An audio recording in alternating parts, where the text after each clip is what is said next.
The 2010 science fiction action film Inception, written, directed, and produced by Christopher Nolan and co-produced with his wife Emma Thomas, centers around a character named Dom Cobb, played by Leonardo DiCaprio.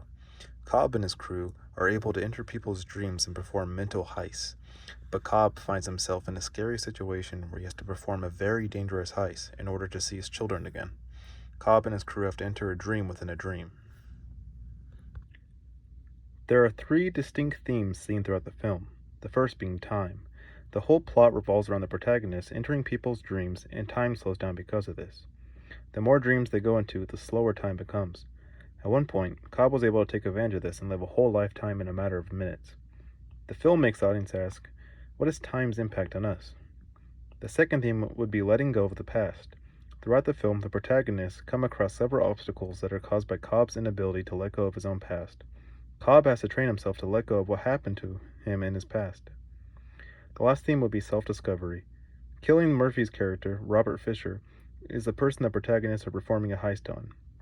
Since we go deeper and deeper into his mind, we see his true feelings and thoughts about his rough relationship with his father.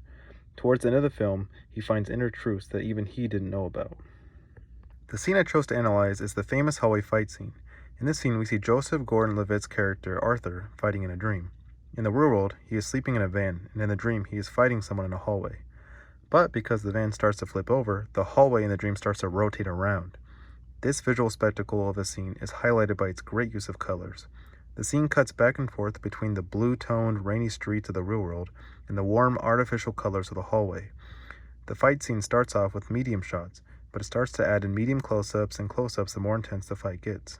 The dramatic fight scene cuts back and forth with the van falling in the real world, giving the audience a feeling of how much time is taking place in the dream. The whole fight sequence feels more impactful, not only because Arthur could be killed in the dream, but because he is actively in danger in the real world.